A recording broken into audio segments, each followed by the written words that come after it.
খুব সুন্দর মজাদার একটা রেসিপি তোমাদের সাথে শেয়ার করছি। এই ভিডিওটা কিন্তু আমার নয়, এই ভিডিওটা কিন্তু আমাকে শেয়ার করতে দিয়েছে আমার দিদি।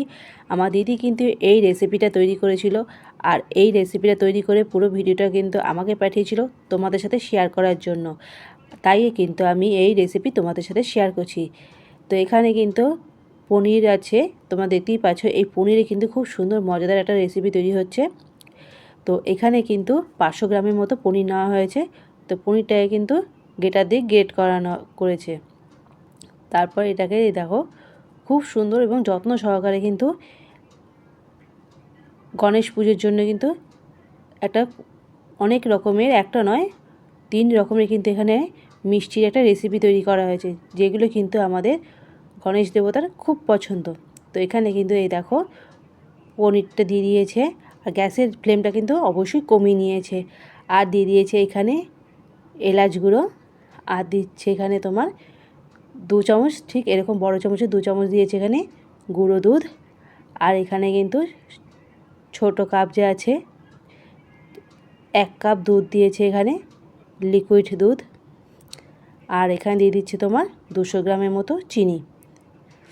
সব কিছু দিয়ে কিন্তু আস্তে আস্তে এটাকে কিন্তু তোমার মিক্স করবে। গ্যাসের আঁচটা কিন্তু কমিয়ে নিয়েছে, কমিয়ে নিয়ে কিন্তু এটাকে মিক্স করা হয়েছে। আর হ্যাঁ, এর মধ্যে কিন্তু তোমার এরকম যে দেখছি বড় চামচ, এরকম বড় চামচে কিন্তু 1 চামচ দিয়েছে সুজি। সব কিছু দিয়ে খুব সুন্দর করে কিন্তু এটাকে নেড়ে চেড়ে কিন্তু একটা, এই দেখো কত সুন্দর হয়ে গেছে, আস্তে আস্তে জমাট বেঁধে আসছে সন্দেশ তৈরি করার জন্য। এই ভিডিওটা তোমাদের যেমন আমি বললাম যে আমার দিদি কিন্তু এটা আমার সাথে শেয়ার করেছিল, আর আমি এই শেয়ার করছি তোমাদের সাথে বন্ধুরা। তো এই রেসিপি তোমাদের কীরকম লাগলো তোমরা কিন্তু অবশ্যই আমাকে কিন্তু জানাবে। আর আমার এই দিদির একটুখানি হলেও কিন্তু তোমরা প্লিজ লাইক দিও আমার দিদির জন্য। আর নতুন বন্ধুরা অবশ্যই কিন্তু তোমরা সাবস্ক্রাইব করতে ভুলো না। হাতের মধ্যে এই দেখো, তারপর কিন্তু একটুখানি ঘি লাগিয়ে নিয়েছি। ঘি লাগিয়ে তৈরি করা হচ্ছে গণেশ দেবতার জন্য সবথেকে প্রিয় যেটা আছে মোদক। তো সেটা কিন্তু এখানে তৈরি করা হচ্ছে।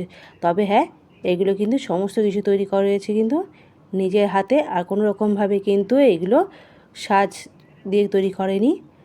যে সাজ থাকে সেটা দিয়ে কিন্তু নয়। এখানে তোমার কিন্তু নিয়েছে টুথপিক, টুথপিক দিয়ে কিন্তু সমস্ত কিছু কিন্তু এখানে তৈরি করেছে। এই দেখো কত সুন্দর কিন্তু একটা এখানে তৈরি করেছে সন্দেশ। এই দেখো,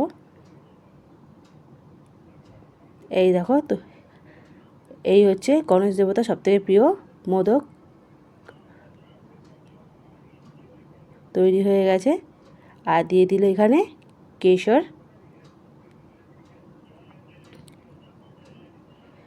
দিল্লি থেকে কিন্তু আমার দিদি এই রেসিপি আমাকে পাঠিয়েছে। এই দেখো কত সুন্দর তৈরি হয়েছে সন্দেশগুলো। 3 রকমের সন্দেশ কিন্তু এখানে তৈরি করেছে নিজের হাতে। কোনো রকমের কিন্তু এখানে কোনো সাজ ব্যবহার করেনি, বিনা সাজেই কিন্তু এইগুলো তৈরি করেছে। তো কীরকম লাগলো এই রেসিপি তোমাদের অবশ্যই কিন্তু আমাকে কমেন্টে জানাবে। তোমাদের কমেন্ট অপেক্ষা কিন্তু আমি রইলাম।